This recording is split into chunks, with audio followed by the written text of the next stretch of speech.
일본, 이제 정말 끝이 보입니다. 한때 전 세계 국가들과 어깨를 나란히 하던 기술 강국이었지만 지금은 그 그림자조차 따라잡지 못하고 있습니다. 그 자리를 차지한 건 바로 전 세계가 벤치마킹하러 오는 단 하나의 나라. 유럽 선진국들도 배우러 오고 중국조차 부러워하는 혁신 기술 앞에서 일본은 아무런 대응도 못한 채 속수무책으로 밀려났습니다. 지금부터 충격적인 이야기를 시작하겠습니다. 저는 오노 미유코입니다.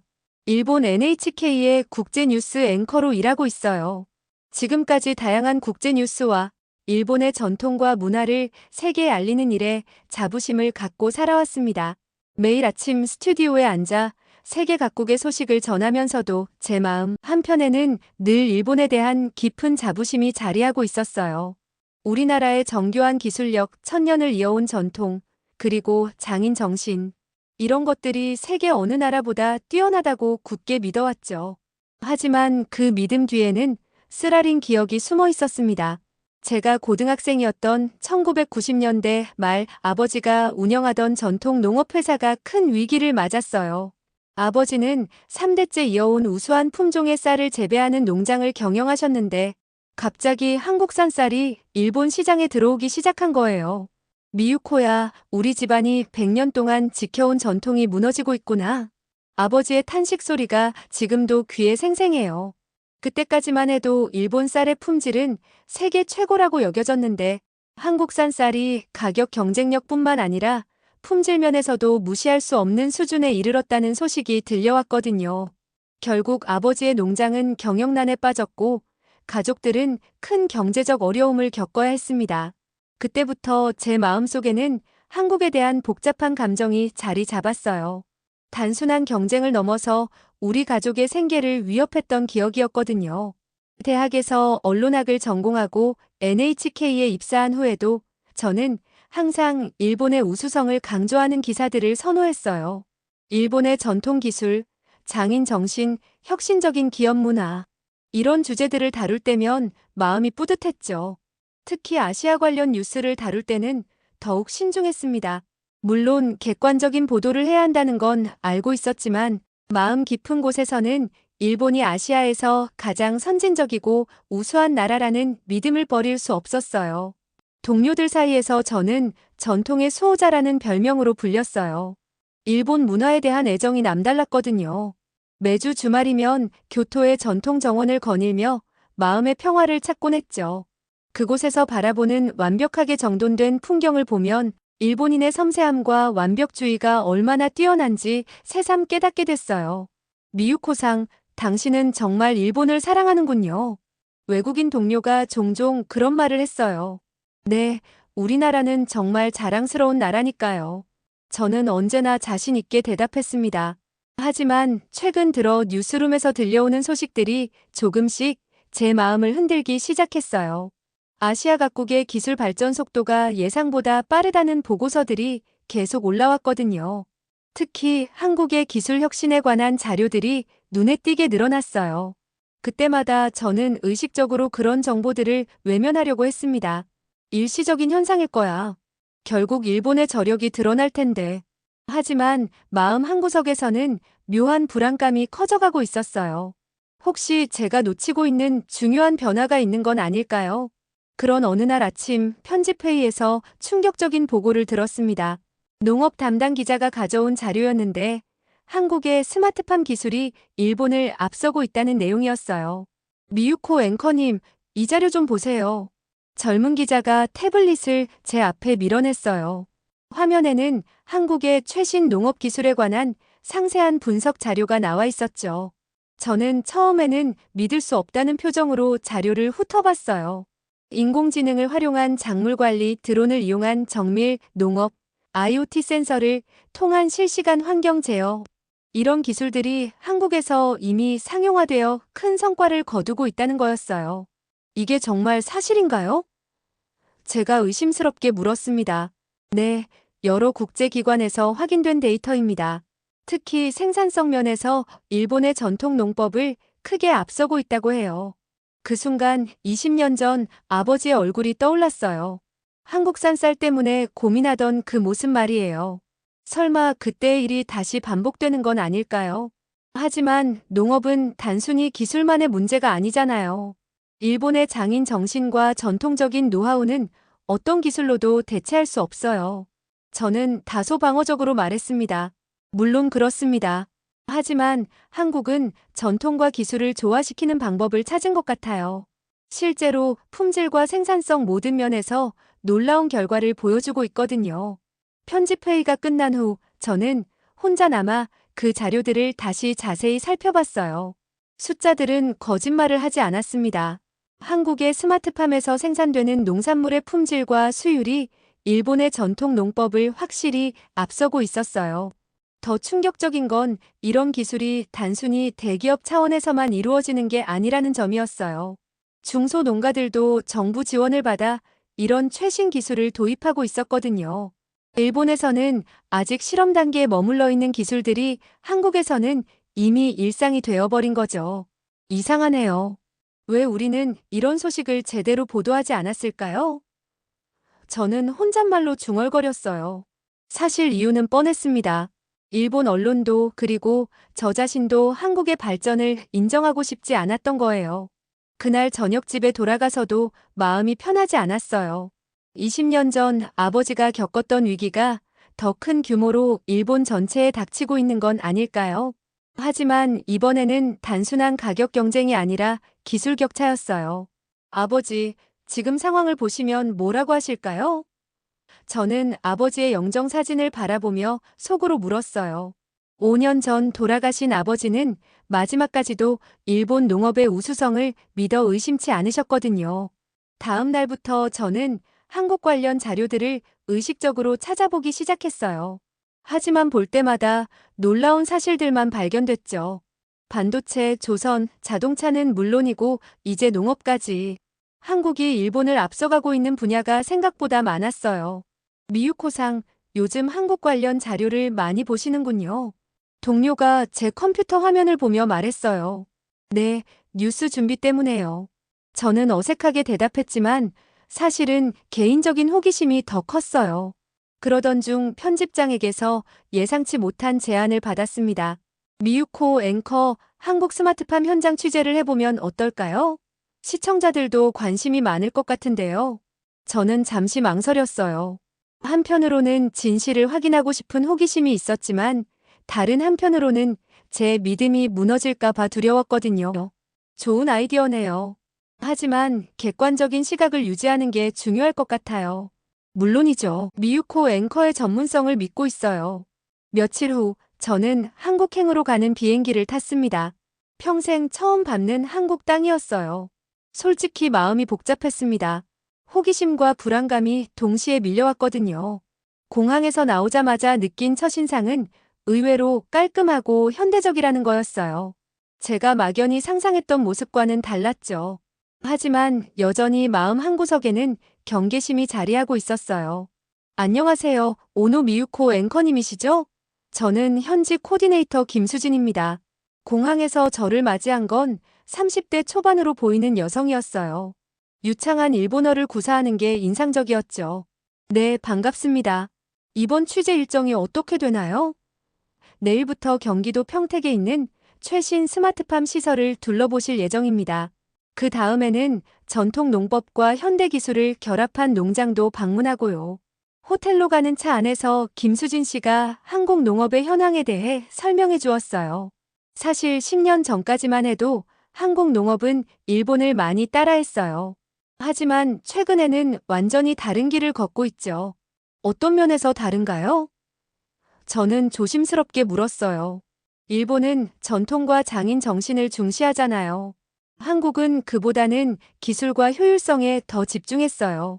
그런데 최근에는 이 둘을 조화시키는 방법을 찾은 것 같아요. 그날 밤 호텔에서 저는 내일 방문할 농장에 대한 자료를 다시 한번 검토했어요. 평택에 위치한 미래농장은 한국 스마트팜의 대표적인 성공 사례로 꼽히는 곳이었어요. 연간 수익이 일반 농장의 10배에 달한다는 놀라운 기록도 있었죠. 정말 그런 게 가능할까요? 저는 의심스러운 마음으로 자료를 내려놓았어요. 아무리 기술이 발달했다고 해도 농업은 결국 자연을 상대하는 일이잖아요. 일본의 장인들이 수백 년간 쌓아온 노하우를 몇 년 만에 따라잡는다는 게 말이 되나요? 하지만 동시에 묘한 기대감도 있었어요. 만약 정말 혁신적인 기술이 있다면 일본도 배울 점이 있을 테니까요. 아버지가 살아계셨다면 이런 기술에 대해 어떻게 생각하셨을까요? 다음 날 아침 일찍 평택으로 향했습니다. 도시에서 농촌으로 가는 길목의 풍경은 일본과 크게 다르지 않았어요. 하지만 목적지에 가까워질수록 뭔가 다른 느낌의 건물들이 눈에 띄기 시작했어요. 저기 보이는 하얀 건물이 미래농장입니다. 김수진 씨가 가리킨 방향을 보니 정말 미래적인 모습의 거대한 온실이 보였어요. 유리로 된 외벽이 햇빛을 받아 반짝이고 있었죠. 생각보다 크네요. 네, 축구장 10개 크기입니다. 연중 무휴로 최적의 환경을 유지하면서 농작물을 기르고 있어요. 농장 입구에서 저희를 맞이한 건 40대 중반으로 보이는 남성이었어요. 안녕하세요. 저는 이 농장의 대표 박민수입니다. 일본에서 오신 기자님을 뵙게 되어 영광이에요. 라는 마치 SF 영화의 한 장면 같았어요. 천장에는 수십 개의 센서들이 달려있고 벽면 곳곳에는 모니터들이 실시간으로 데이터를 표시하고 있었죠. 가장 놀라운 건 작물들이 자라는 모습이었어요. 이게 정말 농장인가요? 저는 감탄사를 내뱉었어요. 토마토들이 공중에 매달린 채 완벽하게 일렬로 자라고 있었거든요. 흙은 어디에도 보이지 않았고 대신 정교한 수경재배 시설이 모든 것을 관리하고 있었어요. 네, 여기서 연간 일반 농장의 10배에 해당하는 토마토를 생산합니다. 박민수 씨가 자랑스럽게 설명했어요. 모든 과정이 인공지능에 의해 관리되어 온도, 습도, 영양분, 빛의 양까지 토마토가 가장 좋아하는 최적의 환경을 24시간 유지하고 있죠. 저는 천천히 온실을 둘러보며 충격을 감추지 못했어요. 드론들이 정기적으로 작물 상태를 점검하고 로봇 팔들이 정확한 타이밍에 물과 영양분을 공급하고 있었거든요. 사람의 손이 닿는 부분은 거의 없어 보였어요. 그럼 사람은 뭘 하나요? 저희는 데이터를 분석하고 시스템을 최적화하는 일을 해요. 그리고 가장 중요한 건 품질 관리죠. 기술은 효율성을 높여주지만 최종 품질은 여전히 사람의 경험과 노하우가 중요하거든요. 박민수 씨가 토마토 하나를 따서 제게 건넸어요. 한번 드셔보세요. 저는 조심스럽게 한 입 베어 물었는데 그 맛에 깜짝 놀랐어요. 지금까지 먹어본 토마토 중 가장 달고 신선했거든요. 이게 어떻게 가능한 거죠? 인공지능이 각 토마토의 성장 단계를 개별적으로 관리해요. 당도가 최고점에 달하는 순간을 정확히 계산해서 수확하죠. 일본의 장인들이 오랜 경험으로 터득한 그 감각을 데이터로 구현한 거예요. 그 말을 듣는 순간 제 마음이 복잡해졌어요. 일본의 장인 정신을 존중한다면서 동시에 그것을 뛰어넘는 기술을 개발한 거잖아요. 이게 바로 한국 방식인 건가요? 박민수 대표님은 원래 농업을 하셨나요? 아니에요. 저는 삼성전자에서 반도체 엔지니어로 일했어요. 5년 전에 농업에 뛰어들었죠. 왜 농업을 선택하셨어요? 한국 농업의 미래가 보였어요. 전통적인 방식으로는 일본이나 다른 선진국을 따라잡기 어렵지만 기술을 접목하면 완전히 새로운 차원의 농업이 가능하다고 생각했거든요. 저는 온실을 둘러보며 일본의 전통 농법과 비교해보지 않을 수 없었어요. 일본의 농부들은 수십 년의 경험을 바탕으로 작물의 상태를 직감적으로 파악하죠. 하지만 여기서는 센서와 AI가 그 역할을 더 정확하고 일관되게 수행하고 있었어요. 일본의 전통 농법에 대해서는 어떻게 생각하세요? 제가 조심스럽게 물었어요. 정말 존경해요. 일본 농부들의 장인 정신은 세계 최고라고 생각합니다. 저희도 그런 철학을 기술로 구현하려고 노력하고 있어요. 기술로 구현한다는 게 무슨 뜻인가요? 일본 장인들이 오랜 경험으로 터득한 미묘한 감각들을 데이터화하고 시스템화하는 거예요. 그래서 누구나 장인 수준의 농업을 할 수 있게 만드는 거죠. 그 순간 저는 뭔가 중요한 걸 깨달았어요. 한국이 일본을 무시하거나 경쟁하려는 게 아니라 일본의 장점을 인정하면서 그것을 기술로 발전시키려고 하는 거였어요. 이건 제가 예상했던 것과는 완전히 다른 접근법이었죠. 성과는 어떤가요? 작년 매출이 50억 원이었어요.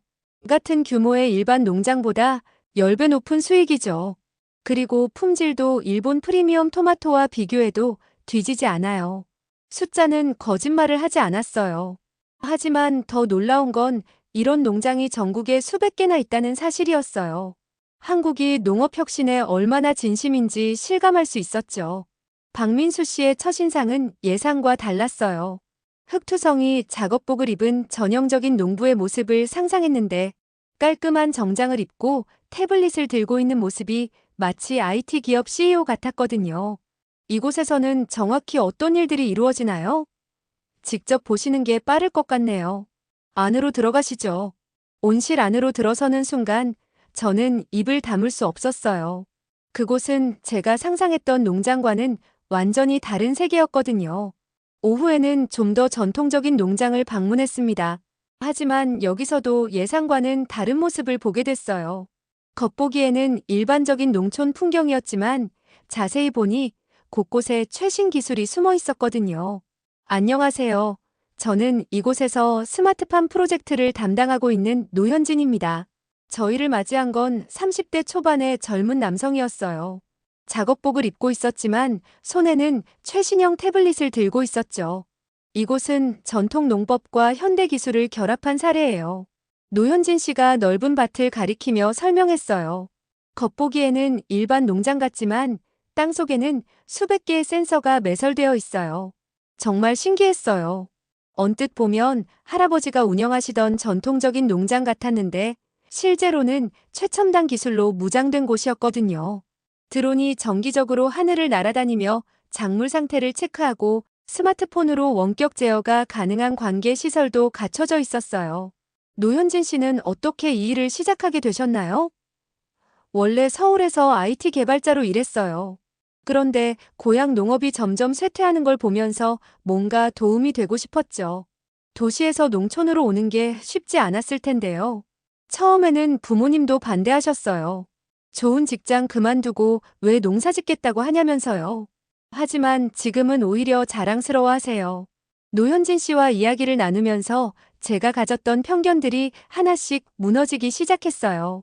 한국의 젊은 세대들이 농업을 구식 산업으로 여기고 외면할 거라고 생각했는데 오히려 적극적으로 혁신에 참여하고 있었거든요. 일본 농업에 대해서는 어떻게 생각하세요? 제가 물었어요. 정말 배울 점이 많아요. 특히 품질에 대한 철저함은 따라갈 수 없을 것 같아요. 저희도 그런 정신을 배우려고 노력하고 있어요. 그럼 일본과 경쟁하려는 건 아닌가요? 경쟁보다는 상생이라고 봐요. 한국은 기술과 효율성에 강하고 일본은 품질과 전통에 강하잖아요. 서로 배울 점이 많다고 생각해요. 그 말을 듣고 저는 뭔가 따뜻한 감정을 느꼈어요. 제가 그동안 품고 있던 적대감이나 경쟁 의식이 얼마나 일방적이었는지 깨닫게 됐죠. 한국 사람들은 일본을 적대시하는 게 아니라 배우려고 하고 있었어요. 한국 농업의 목표가 뭔가요? 지속 가능한 농업이에요. 기술을 통해 환경 부담은 줄이고 생산성은 높이는 거죠. 그리고 젊은 세대들이 농업의 매력을 느낄 수 있게 만드는 것도 중요해요. 노현진 씨가 보여준 데이터는 정말 인상적이었어요.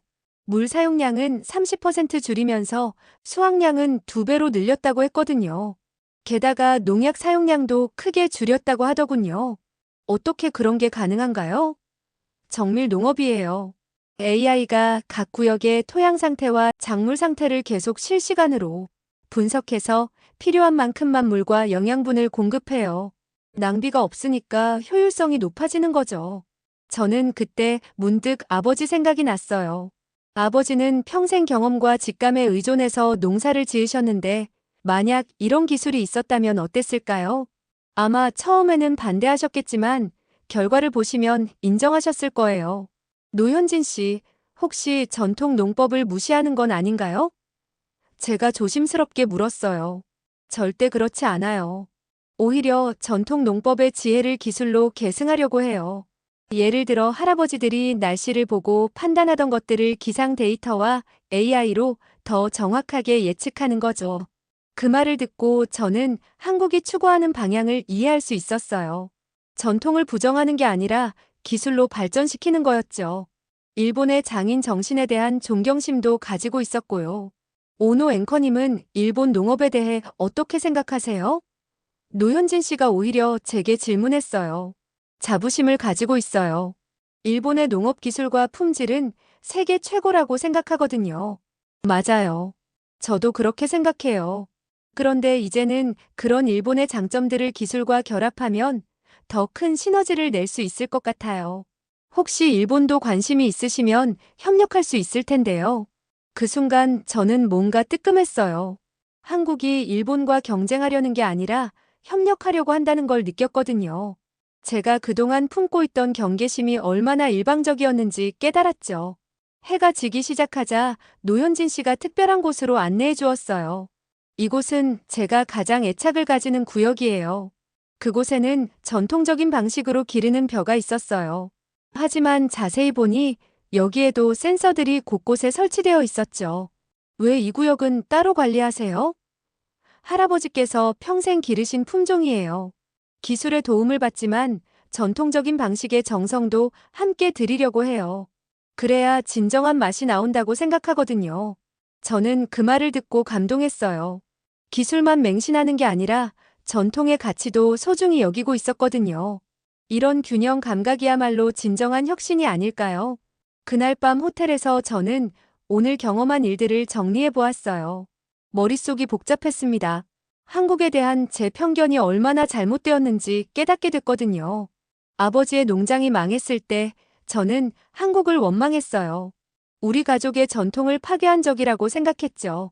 하지만 오늘 본 한국 사람들은 전혀 다른 모습이었어요. 일본의 전통을 존중하면서도 그것을 더 발전시키려고 노력하고 있었거든요. 특히 노현진 씨의 말이 계속 마음에 남아 있었어요. 할아버지께서 평생 기르신 품종을 기술의 도움을 받아 더 잘 키우고 싶다는 그 마음. 그게 바로 제가 놓치고 있던 관점이었어요. 제가 그동안 고집했던 전통 대 혁신의 대립 구조가 사실은 허상이었던 거죠. 진정한 혁신은 전통을 무시하는 게 아니라 전통을 바탕으로 더 나은 미래를 만들어가는 거였어요. 문득 20년 전 아버지와의 대화가 떠올랐어요. 미유코야, 농사는 하늘이 하는 거다. 사람은 그저 정성을 다할 뿐이지. 당시에는 그 말의 의미를 몰랐는데 이제는 알 것 같았어요. 한국의 스마트팜도 결국 같은 철학이었어요. 기술이 모든 걸 해결해주는 게 아니라 사람의 정성과 노하우를 더 효과적으로 전달하는 도구인 거죠. 박민수 씨나 노현진 씨 모두 그런 마음으로 농사를 짓고 있었어요. 저는 아버지께 죄송한 마음이 들었어요. 아버지의 실패를 한국 탓으로 돌리면서 20년 동안 편견을 키워왔거든요. 하지만 진짜 문제는 변화하는 시대에 적응하지 못한 거였어요. 한국을 원망할 게 아니라 배워야 했던 거죠. 다음 날 아침 김수진 씨가 마지막 일정을 설명해 주었어요. 오늘은 한일 농업협력센터를 방문하실 예정이에요. 양국의 농업 전문가들이 함께 연구하는 곳이에요. 한일 협력센터가 있다고요? 네, 5년 전에 설립됐어요. 서로의 장점을 배우고 새로운 기술을 개발하는 곳이죠. 그곳에서 만난 사람들은 정말 인상적이었어요. 한국의 젊은 엔지니어들과 일본의 경험 많은 농업 전문가들이 한 팀이 되어 연구하고 있었거든요. 언어의 장벽도 별로 없어 보였어요. 저희는 일본의 정교함과 한국의 역동성을 결합하려고 해요. 센터장인 다나카 씨가 설명해 주었어요. 서로 다른 문화적 배경이 오히려 창의적인 아이디어를 만들어내죠. 구체적으로 어떤 성과가 있었나요? 작년에 개발한 스마트 온실 시스템이 동남아시아 여러 나라에 수출됐어요. 일본의 정밀함과 한국의 IT 기술이 만나니까 정말 좋은 결과가 나왔죠. 저는 그 모습을 보면서 뭔가 뭉클한 감정을 느꼈어요. 제가 그동안 상상했던 경쟁과 갈등의 관계가 아니라 협력과 상생의 관계였거든요. 두 나라가 함께하면 더 큰 시너지를 낼 수 있다는 걸 실제로 보게 됐어요. 한국 연구원 한 분이 저에게 다가와서 말했어요. 앵커님, 일본 농업의 세심함을 정말 존경해요. 저희가 배울 점이 정말 많거든요. 특히 품질 관리 부분에서는 일본이 최고라고 생각해요. 한국의 기술력도 정말 대단한 것 같아요. 제가 진심으로 대답했어요. 이제야 제대로 알게 됐어요. 그동안 편견을 가지고 있었던 것 같아서 죄송해요. 편견이라뇨. 서로 잘 몰랐던 거죠. 중요한 건 이제부터예요. 그 말을 듣고 저는 정말 부끄러웠어요. 20년 동안 제가 얼마나 좁은 시각을 가지고 있었는지 깨달았거든요. 아버지의 실패를 한국 탓으로 돌리면서 스스로를 합리화했던 거였어요. 한국에서의 마지막 날, 저는 서울의 한 전통시장을 방문했어요. 거기서 뜻밖의 경험을 하게 됐죠. 한 할머니가 운영하는 채소 가게에서 정말 놀라운 것을 발견했거든요. 이 토마토들이 어디서 온 건가요? 제가 물었어요. 아, 이건 우리 아들이 기르는 거예요. 스마트팜이라고 하던가.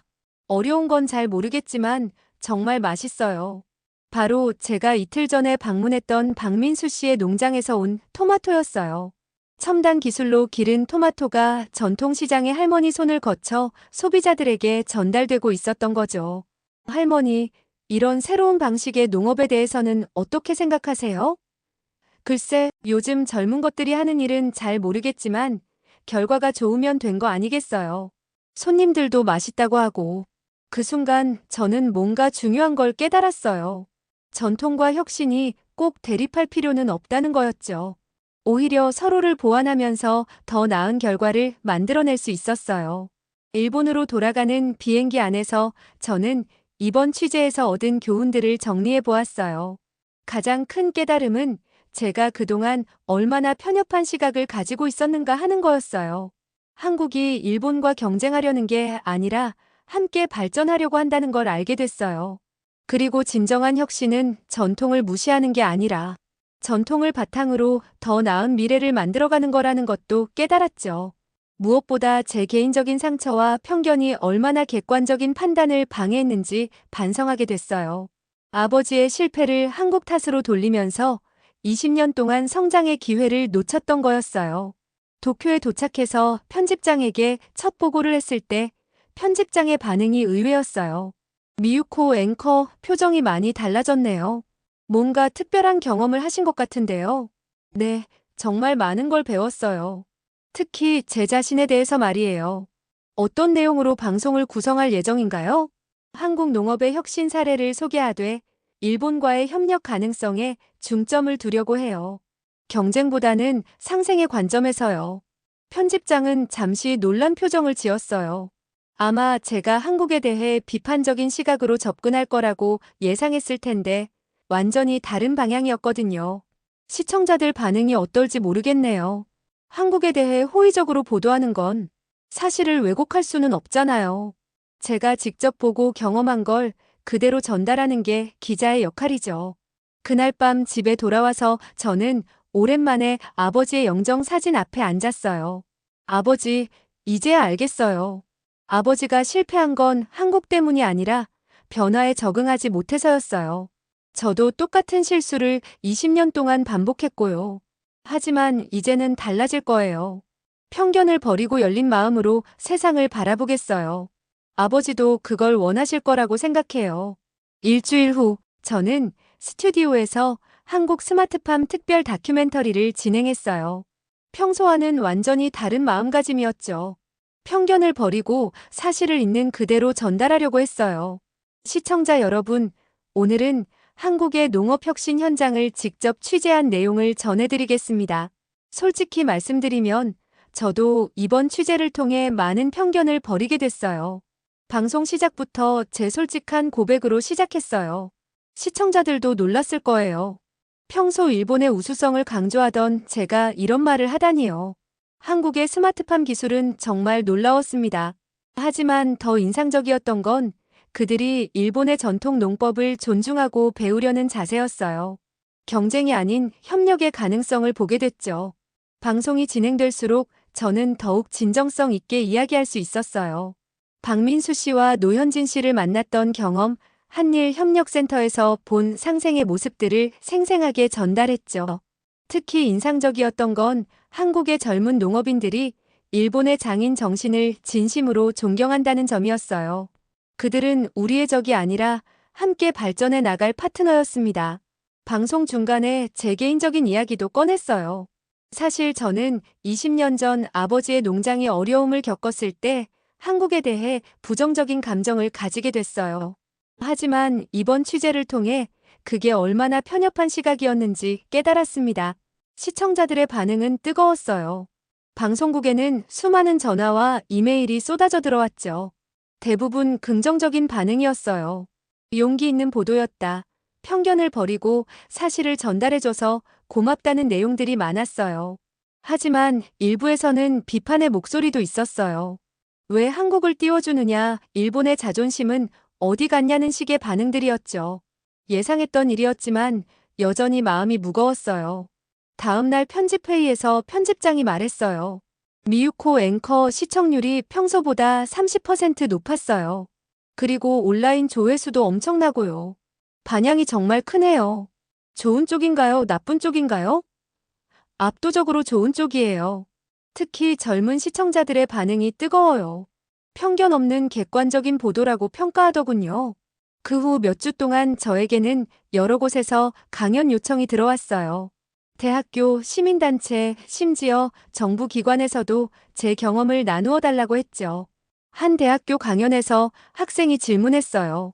앵커님, 편견을 버리는 게 쉽지 않았을 텐데 어떻게 하셨나요?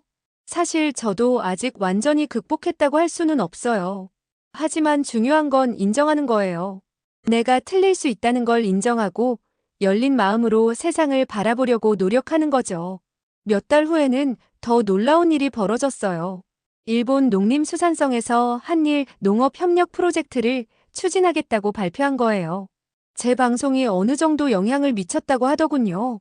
미유코 앵커님의 보도가 정책 결정에 도움이 됐습니다. 농림수산성 관계자가 감사 인사를 전해왔어요. 객관적이고 균형 잡힌 시각이 인상적이었어요. 가장 기뻤던 건 노현진 씨에게서 온 편지였어요. 앵커님 덕분에 일본에서도 저희 기술에 관심을 갖게 됐어요. 곧 일본 농가들과 기술 교류를 시작할 예정입니다. 그날 밤 저는 다시 아버지의 영정 앞에 앉았어요. 아버지, 이제 정말 자랑스러워요. 편견을 버리고 진실을 전달하는 기자가 됐어요. 아버지도 기뻐하실 거라고 생각해요. 저는 마지막 방송에서 시청자들에게 이런 메시지를 전했어요. 여러분, 편견은 우리를 가둬두는 감옥과 같아요. 하지만 용기를 내어 그 문을 열면 새로운 세상이 보입니다. 저도 그런 경험을 했고 여러분도 할 수 있어요. 한국과 일본, 우리는 경쟁자가 아니라 파트너입니다. 서로의 장점을 인정하고 배우면서 함께 발전해 나갈 수 있어요. 그게 진정한 미래의 모습이라고 생각해요. 지금 저는 한일 협력 전문 기자로 활동하고 있어요. 매주 양국의 협력 사례들을 발굴해서 보도하고 있죠. 열린 마음으로 세상을 바라보니 모든 게 다르게 보였어요. 그리고 무엇보다 제 자신이 한층 성장한 느낌이에요. 아버지도 지금의 저를 자랑스러워 하실 거라고 믿어요.